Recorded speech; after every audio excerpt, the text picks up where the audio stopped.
Act 5 Macbeth. Macbeth over confidence हो चुका है। मैकबेथ के अंदर से डर खत्म हो चुका है और उसे फॉल्स सेंस ऑफ सिक्योरिटी देने वाली विचेस ने उसके मन में यह भर दिया है कि उसकी मौत किसी दूसरे द्वारा, हां किसी व्यक्ति द्वारा संभव नहीं है।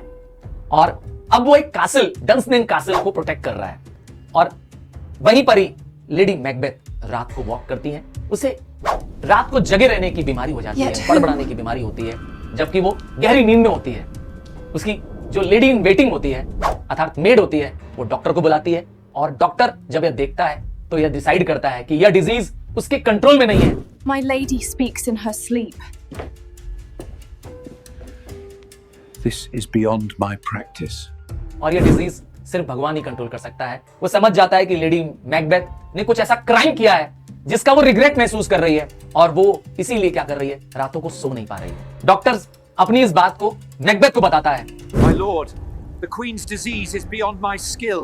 Only God can cure her. Cure her! कि लेडी मैकबेथ ठीक नहीं है, पर मैकबेथ जोर देकर के डॉक्टर को कहता है कि तुम मेरी वाइफ को ठीक करो, उसका केयर करो। जबकि मैकबेथ इस कासल को प्रोटेक्ट करता है, फोर्टिफाई करता है, क्योंकि उसे मालूम है कि बर्निंग वुड, हाँ मतलब जंगल, कभी भी डंसनेन तक नहीं आ सकता। इसीलिए वो इस कासल में रहता है और इसे प्रोटेक्ट करता है। उसके खास नौकर सेटन ने उसे जानकारी दी कि उसके बहुत सारे लॉर्ड्स चले गए हैं मेलकम के पास, इंग्लिश आर्मी में। और मैकबेथ इसके लिए भी परेशान नहीं होता है, क्योंकि उसे कॉन्फिडेंस है कि कोई उसका कुछ भी बिगाड़ नहीं सकता है। My lord, Lennox, Angus and the other lords have betrayed you. They have joined Malcolm's army. Let them come. No one can harm me. और तो और उसके जो खुद के लॉर्ड्स हैं, लेनॉक्स, एंगस, ये भी चले जाते हैं और मेलकम की साइड ज्वाइन कर जाते हैं। मेलकम कामली देश पे अटैक करने की तैयारी करता है, स्कॉटलैंड पे अटैक करने की तैयारी करता है, क्योंकि उसकी मदद के लिए स्कॉटिश लोग, हाँ वो जो मैकबेथ को टायरेंट बोलते हैं, वो उसके पक्ष में है। और बहुत सारे देश के लॉर्ड्स भी मेलकम के पक्ष में हैं और साथ में है उसके पास किंग इंग्लैंड की आर्मी।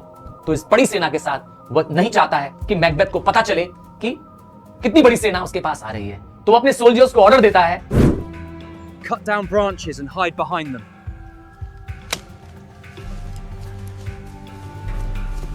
कि वो बर्निंग वुड जो जंगल होता है उसकी ब्रांचेस को कट कर दें और अपने आप को हाइड करके आगे बढ़े। और ऐसा ही सारे सोल्जर्स करते हैं। जबकि मैकबेथ के कासिल में, डंसनेन में, उसका एक मैसेंजर आता है, बताता है कि 10,000 सैनिक उसकी तरफ बढ़ रहे हैं, अर्थात डंसनेन कासिल की तरफ बढ़ रहे हैं। और ये बर्निंग वुड अर्थात पूरा जंगल जो है उसकी तरफ बढ़ता हुआ नजर आ रहा है और वो कासिल से 3 मील दूर है।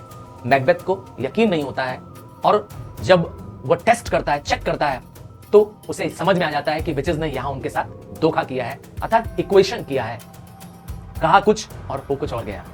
मैकबेथ फिर भी तैयार रहता है कि अब मैं तो युद्ध लड़ूंगा, मैं सरेंडर करने वाला नहीं हूं। वो आर्मर पहन के तैयार रहता है और तब तक एक सूचना आती है, एक तेज चीखने की आवाज आती है और सेटन जाके चेक करता है तो पता चलता है लेडी मैकबेथ की डेथ हो गई है। My lord, the Queen, my lord, is dead. Life is but a walking shadow.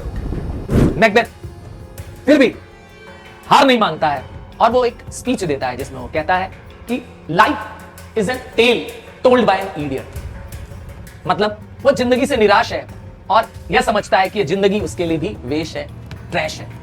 और नतीजा क्या होता है, वो आर्मर पहन के ही बैठा रहता है कि मैं अब तो युद्ध लड़ूंगा, सरेंडर नहीं करूंगा। और ऐसा ही होता है। दुश्मन की सेना एकदम डंसनेन कासिल तक आ जाती है। वो कासिल में झंडे लहरा देता है कि हम युद्ध करेंगे। My lord, the Scottish army has reached the gates. Then let them come. Blow the trumpet. Hang out our banners on the outer walls. हम सरेंडर नहीं करेंगे, हम युद्ध करेंगे। और अगर मेरे सैनिक, हमारे स्कॉटलैंड के सैनिक अगर उनके पक्ष में न गए होते तो मैं सामने से जाकर के मुकाबला करता। और इस युद्ध में मैकबेथ को अभी भी यकीन है कि उसे कोई नहीं मार सकता है। और ओल्ड सीवर्ड का बेटा यंग सीवर्ड उससे लड़ने पहुंच जाता है और मैकबेथ बड़ी आसानी से यंग सीवर्ड को मार डालता है।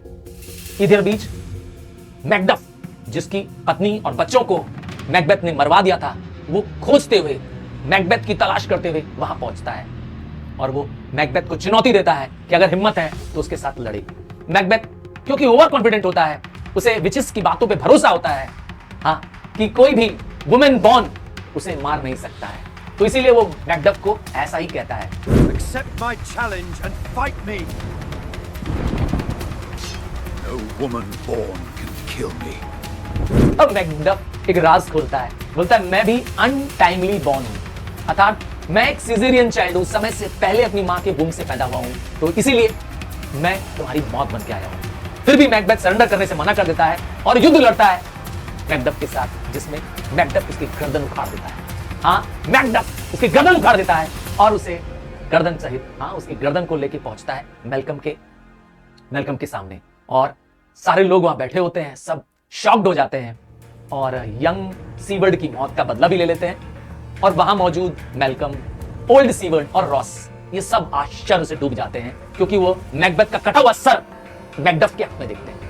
मैकडफ ने डिक्लेयर किया कि अब हमारे स्कॉटलैंड का राजा अब मेलकम होंगे, और यहीं से युद्ध एंड। मेलकम स्पीच देते हैं और कहते हैं कि जो बुरा इन्होंने किया, मैकबेथ ने किया, उसके बुरा का फल उनको मिल चुका है, दोनों की मौत हो गई है, और मैं अब वापस अपने स्कॉटलैंड में जाकर के अपने देशवासियों का ध्यान रखूंगा, उनकी विशेष का ध्यान रखूंगा, उनका केयर करूंगा, और जितने मेरे थेन्स हैं मैं उनको अर्ल्स घोषित करता हूं, और सबको वो आमंत्रित करता है कि आप सब आए स्कॉन में, हाँ, वो प्लेस जहां पे राजा की कोरोनेशन होती है, और अपने कोरोनेशन के लिए सबको इन्वाइट करता है। तो इस तरह से मैकबेथ की मौत के साथ ये प्ले एंड, ये ट्रेजिक प्ले एंड हो जाता है।